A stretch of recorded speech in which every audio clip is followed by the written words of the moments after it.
Mbote na balandi nyonso bazolanda docteur Yansanga Lubango. Naza responsable ya centre tradi moderne Sanga Lubango. Awa na Luanda, na Kinshasa, na Brazzaville. Donc to inventé examen à SOI. Tozana ba kisi ebele ou tozana ngo. Donc tozana ba généraliste. Tozana plus de 200 produits en comprimé, na plus de 2000 produits en sirop tozana ngo. So yembala liboso na centre na biso to kosalo examen général na SOI. Okoloba eloko te. Awa na Luanda tozana palanka soko komika na église à bondage obengi na numéro eza affiché wana ozwa docteur Yansanga Lubango yemoko nazana Luanda na kozonga Kinshasa le 25 octobre. Le 25 octobre on a ozonga Kinshasa. Donc so ratenga le 25 pour monanga pour na omela na Kinshasa et ozala mois difficile. Donc bandeko bazolandanga baya na palanka sanator na église à bondage babengi na numéro wana bazonga moko. Donc na ozonga Kinshasa le 25 octobre au ya mois prochain. Donc tozana ba kisi belé o toketa ba malade belé toko banana bokono to bengi ya to banana kisi to bengi na komba mbuji utilité nango eza nini etketaka ba hernie nyonso sans opération. Toko tanga hernie to bengi ya ba testicule to bengi hernie scrotale, ba hernie inguinale, ba hernie diaphragmatique, ba hernie interne, ba hernie to bengi bilatéral, ba hernie nyonso wana donc ba hernie to bengi discale o ya disca mukongo. So za na hernie nyonso kisi yo ya mbuji ezotre tango. Côté ya mwana mwasi ezotraité myome, kyste, fibrome sans opération. Donc aux ana myome, aux ana kyste, aux ana fibrome sans opération. Ata aux ana na ba règle pe sali ba esala o ba douleur to bengi dysménorrhée kisi yo ya mbuji ezotre tango. So aux ana problème pe ya règle les obima tous les jours causé par ba myome, kyste, fibrome ou soit ba fibromiome qui c'est un bougie aux autres tango. Donc bah auto bengi polyménorrhée. Donc règle go bi maman la moi si le premier jusqu'au 30. Donc aussi lycée makila et robomae. Donc qui si yo un bougie aux autres tango soit auto bengi hyperménorrhée. Règle les obima 3 jours 4 jours normal mais les obima ya ba mbuma qui si yo les autres traités kawana. Donc à part kisi wana ya mbuji toza pe na kisi ya matela.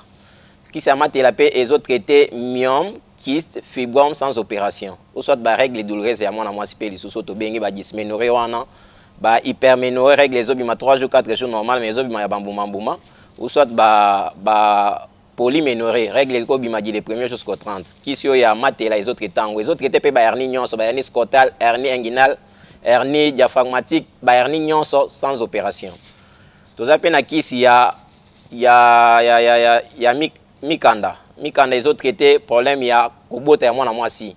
Soko na hormone mukie, au mona glaire cervicale te kisi yo ko sala ke au mona glaire cervicale. Ovulagate kisi yo sala ke au mona ovulation na yo. Donc na 14e jour no ano to benga faux date wana au mona ovulation na yo. Donc les autres traités ba malamba ko bota nyonso so lingo bota kisi onde botisa ba hormone ko matisa ba hormone ata hormone kitaki ko matisango ata mwana mwasi azana aménorrhée absence totale ya ba règle. Donc nano komi na ménopause te mais ozomona règle na yo katani avant donc yaka osomba kisi yo soit ozana hypoménorrhée règle ezobima jour moko de jour mwana mwasi abongo moyo ozwa zemizate kisi yo ya nini ya mikanda ezotratango ezotraté makambo mwana so ozana aménorrhée hypoménorrhée ezotratango. Toana kisi yo to bengi na kombo chovu. Chovu ezo traité côté ya mwana mobali, eza fortifiant côté ya mwana mobali, ezo traité azoospermie, oligospermie, asténospermie. Donc azoospermie eza absence totale ya ba semence. Donc mwana mobali aza sona ba semence te. Donc produit chovu ezo traité sans problème. Côté ya mwana mwasi ezo traité sous ba hormone, ezo traité sous kobota ya mwana mwasi. Donc eza kisi très efficace pona mwana mo eza fortifiant makasi pona bana mibali ezo traité pe ata so liango na monoko boye ezo traité azoospermie ata balobi oza azoospermie ki ndenge nini oza na mobilité zéro et komatisa yo donc ba semence rapidement. Donc produit chovu côté mwana mwasi na lobi ke ezo traité pe ba aménorrhée ou soit hypoménorrhée donc règle jour mort des jours et katani. Toana produit chipapa ils ont antibiotiques et ils appellent anti-inflammatoire. Donc ils ont traité ba infection sexuellement transmissible nyonso. Donc le la syphilis, gonogoxie, blénorragie. Ils ont traité diabète, ils ont traité appendicite sans opération. Donc qui parce qu'ils ont anti-inflammatoire. donc so na inflammation donc ya appendice soit toza na rhumatisme ba makolo vimbi ba genou vimbi qui c'est chi papa les autres tango donc ba maladie wana nyonso toza na produit ya morotèse les autres traité ba rhumatisme pe les autres traité ba bilo wana nyonso za na rhumatisme ya kana ngo ba produit morotèse est traité to ana produit ya bidimo les autres traité ko suko nyonso ko banda na tuberculose asthme bronchite pneumonie to ana kisi oyo ete kama na Luanda na 20,000 kwanza na nini na Lunda bakisi oyo ete kama pe na Lunda ete kama na 25,000 kwanza ete kama na Lunda donc so za besoin kisi oyo obenga na numéro nanga ozwa na Lunda donc eza pona sinusite ozomona malamu te cataracte na misu eza colire ya sangalon eza très efficace pona cataracte ozomona malamu te sinusite kobosa na makambo mingi cataracte na misu ozomona pembeni te ozomona musika te kisi oyo ezali 20,000 na Luanda 25,000 na Lunda donc la Lunda nord na Kafufu kisi oyo pe ya nduta mukusa kusa na nzoto ozana mukusa ozana nduta kisi oyo ete kama 20,000 kwanza na Lunda na Kafufu ete kama na 25,000 kwanza toana kisi ya minu kisi oso utiliser ngwa jo moko ezo sa douleur ya minu atali ne vimbaki ata epesaki munoko solo kaka jour moko kisi ya minu ezo silisa yango kisi ya minu ezo silisa yango donc jour moko kaka donc deuxième jour esili nango ata ozo ka douleur alinu ndenge nini kisi ya minu eza ete kama na Luanda 20,000 kwanza na Lunda Nord na Kafufu ezo te kama na 25,000 kwanza toana kisi ya hémorroïde muto azoyoka ba mukongo pasi ba chaleur na sa makolo yango ezote kama na 4 flacons donc mutu fa somba ngo 4 flacons donc na Luanda ezote kama na 20,000 kwanza na Lunda Nord na Kafufu ezote kama na 25,000 kwanza donc eza kisi ya makasi pona muto azoyoka mukongo pasi ba chaleur na sa makolo manque de libido papa azoyoka posa mama te mama azoyoka posa papa te to bengi frigidité.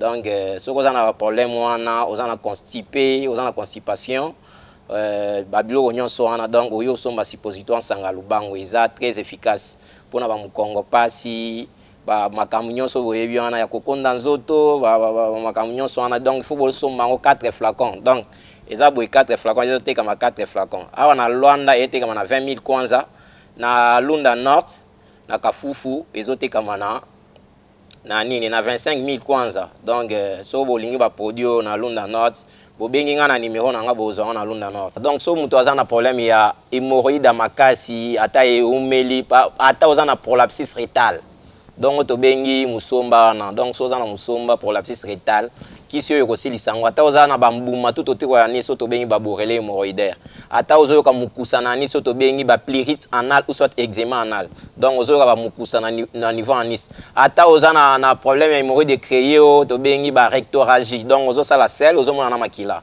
ata hémorroïde créé ba constipation ba miso comme jaune donc yaka na sangalubango oza na problème à gastrite chaleur na niveau estomac ozoyoka ba étouffement respiratoire oza na problème à tension oza na problème nyonso wana sangalubango oza na kisi nango donc oza na problème à tension hypotension na lobi pe diabète sangalubango toza na kisi toza ba généraliste donc so oza na problème à maladie wana oza na problème à barin no yoka pasi babulo ndenge wana oza na problème à prostatite toza na produit type papa pona ko traiter prostate donc ata batiaki o sonde na médecine moderne produit oyo ko traiter prostate et sans problème. Aux en a problème il y a ba myome qui c'est fibrome. Donc ba qui c'est zali et silisa au sort ba moi na moi sur ba règle douloureuse au sort aso moi na ba règle ni katana ya kana sangalba nga mo na za Luanda na kozonga Kinshasa le 25 octobre. Donc ya kana sangalba nga mo na za poso na zonga Kinshasa na ko umela na Kinshasa na ko ya Luanda lelo na lobité.